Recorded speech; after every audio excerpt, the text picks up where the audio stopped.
അയോധ്യയിൽ ശ്രീരാമ പ്രാണപ്രതിഷ്ഠാ ചടങ്ങ് നടക്കാനിരിക്കെ ശ്രീരാമ പാദസ്പർശമേറ്റ് ഇടുക്കി ജില്ലയിലെ ഒരു ഗ്രാമവും ആഘോഷത്തിലാണ്. രാമക്കൽമേട് എന്ന ഈ കൊച്ചു ഗ്രാമത്തിനും പറയാനുണ്ട് രാമപാദസ്പർശമേറ്റതിൻ്റെ ഒരു കഥ.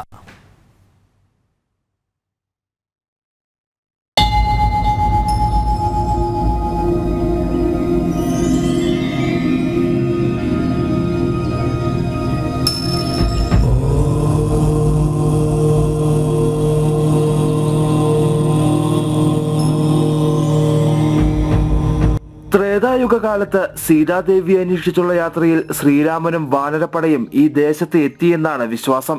ഈ കാണുന്ന മലമുകളിൽ നിന്നാണ് ലങ്കയിലേക്കുള്ള ദിശ ശ്രീരാമൻ കണ്ടെത്തിയതെന്നും ഐതിഹ്യം.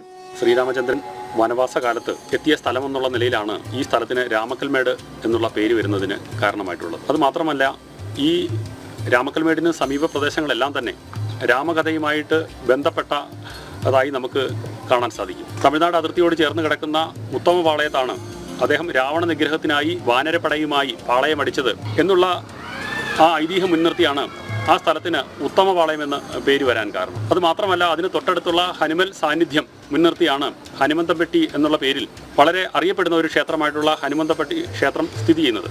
ഇന്ന് ശ്രീരാമ മന്ത്രങ്ങളാൽ മുഖരിതമായാണ് ഈ നാടുണരുന്നത്. മലമുകളിലേക്ക് ശ്രീരാമചന്ദ്രൻ കയറുന്നതിന് മുമ്പ് എത്തിയെന്ന് വിശ്വസിക്കപ്പെടുന്നിടത്താണ് ഈ ക്ഷേത്രം സ്ഥിതി ചെയ്യുന്നത്. ശ്രീരാമ സീതാദേവി ക്ഷേത്രം.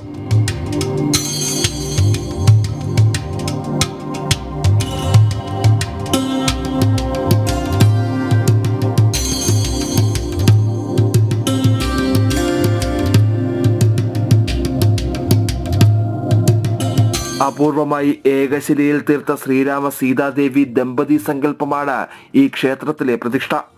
ഈ ക്ഷേത്രത്തിൻ്റെ പ്രത്യേകത എന്ന് പറഞ്ഞാൽ ശ്രീരാമചന്ദ്രനും സീതാദേവിയും കൂടെ ഒറ്റ പീഠത്തിലുള്ള ദമ്പതി പ്രതിഷ്ഠയായിട്ടുള്ള ഇതാണ്. അത് അപൂർവങ്ങളായ ക്ഷേത്രങ്ങളാണ്. സാധാരണ ക്ഷേത്രങ്ങൾ എന്ന് പറയുമ്പോൾ രണ്ട് ദമ്പതിമാരായിട്ടുള്ള പ്രതിഷ്ഠകൾ ഉണ്ടെങ്കിൽ പോലും എന്ന് പറഞ്ഞാൽ അത് രണ്ട് പീഠത്തിലാണ്. ഇത് ഒറ്റ പീഠത്തിൽ ശ്രീരാമനും സീതയും കൂടെ ഉള്ള ഒരു പ്രതിഷ്ഠയാണ് ഇവിടെ ഉള്ളത്. ശ്രീരാമന്റെ വാനരസേനയ്ക്ക് അന്നം നൽകുന്ന വാനരയൂട്ട എന്ന പ്രത്യേക ആചാരം ദിവസവും ഇവിടെ നടക്കുന്നു.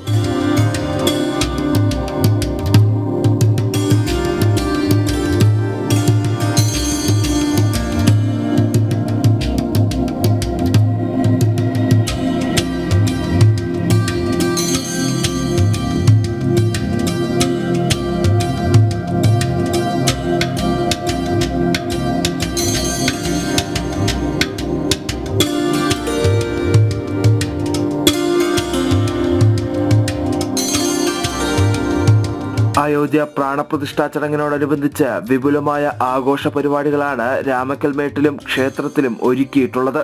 അയോധ്യ പ്രാണപ്രതിഷ്ഠാ ദിനത്തിൽ ഇടുക്കിക്കും അഭിമാനിക്കാം. രാമപാദസ്പർശമേറ്റ രാമക്കൽമേടിന്റെ പെരുമയിൽ.